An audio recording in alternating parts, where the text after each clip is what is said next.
એનઝી આંદોલન આખું ચાલ્યું, 36 દિવસ જંતર મંતર ઉપર જે આખું આંદોલન ચાલ્યું, અને ત્યારબાદ હવે જેનઝીની સામે સરકારને ઝૂકવું પડ્યું છે. આપણી સાથે મેહુલ બોગરા અત્યારે જોડાયા છે, એડવોકેટ. તેમની પાસેથી સમજીએ આ વિષયને. અને મેહુલભાઈ, સૌથી પહેલા તો આપની પાસેથી જાણવા માંગીશ, જે રીતે ત્યાં લાકડીઓ મારવામાં આવી, નવો કાયદો લાવવાની વાત કરવામાં આવી, અને હવે આજે ધર્મેન્દ્ર પ્રધાને રાજીનામું આપી દીધું છે. આ આખા મુદ્દાને આપ કઈ રીતે જોઈ રહ્યા છો? રહી વાત ગોપીબેન નવો કાયદો લાવવાની, તો આ દેશમાં ઘણા બધા કાયદાઓ બન્યા. નિર્ભયા રેપ થયો ત્યારે એક કાયદો બનાવ્યો હતો, અમેન્ડમેન્ટ લાવવામાં આવ્યો હતો કે બલાત્કારીઓને ફાંસીની સજા. તેમ છતાં દેશમાં બલાત્કાર બંધ થયા નથી, ઉલટાના વધ્યા છે. તો એ નીટ બાબતે અથવા પેપર લીક બાબતે ગમે એટલો સક્ષમ કાયદો બનાવી લે, પણ ભવિષ્યમાં આવી ઘટનાઓ ક્યારેય નહીં બંધ થાય, કારણ કે આ દેશની કાયદો વ્યવસ્થા એન્ફોર્સ થાય પોલીસ ડિપાર્ટમેન્ટ દ્વારા, કારણ કે એન્ફોર્સમેન્ટ પાવર આખો એમનામાં છે. જ્યાં સુધી એન્ફોર્સમેન્ટ ડિપાર્ટમેન્ટ જ કરપ્ટ અને ભ્રષ્ટાચારથી ચાલે છે અને ભ્રષ્ટાચારથી ખદબદે છે, ત્યાં સુધી ક્યારેય કોઈ પણ લો સારો બની લો એ એન્ફોર્સ વેલ એસ્ટાબ્લિશ રીતે નથી થવાનો.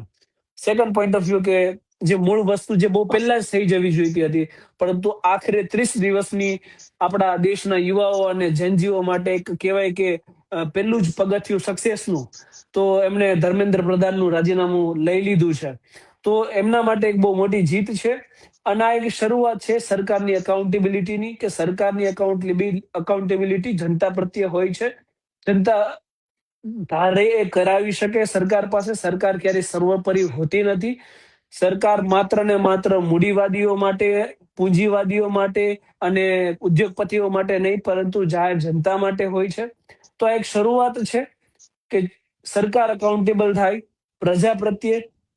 અને હજુ એમની બીજી પણ બે માંગો છે, જે મેં હમણાં જસ્ટ સાંભળ્યો કે ભાઈ જે સુસાઇડ કર્યા છે, જેમને નીટની એક્ઝામના પેપર લીક છે, એમના 1-1 કરોડ રૂપિયા આપવામાં આવે, અને જેમને ઉપર ખોટા એફઆઈઆર દાખલ કરવામાં આવી એ ઘટના ઉપર, તો એ એફઆઈઆર બધી પરત ખેંચવામાં આવે.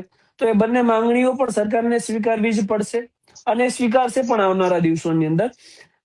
મુખ્ય મુદ્દો અહીંયા એ છે કે જેનજીઓની જીત થઈ છે, યુવા શક્તિની જીત થઈ છે, અને આવનાર સમયની અંદર આ ટ્રેલર છે. અને ટ્રેલરના ભાગ સ્વરૂપે ભવિષ્યના દિવસોમાં આપણે એ પણ જોઈશું કે લોકશાહીની અંદર હરેક સરકારની જવાબદેહી બનશે. એ સરકાર પછી ભાજપની હોય કે કોંગ્રેસની હોય, એમને પ્રજા પ્રત્યે એકાઉન્ટેબલ રહેવું પડશે.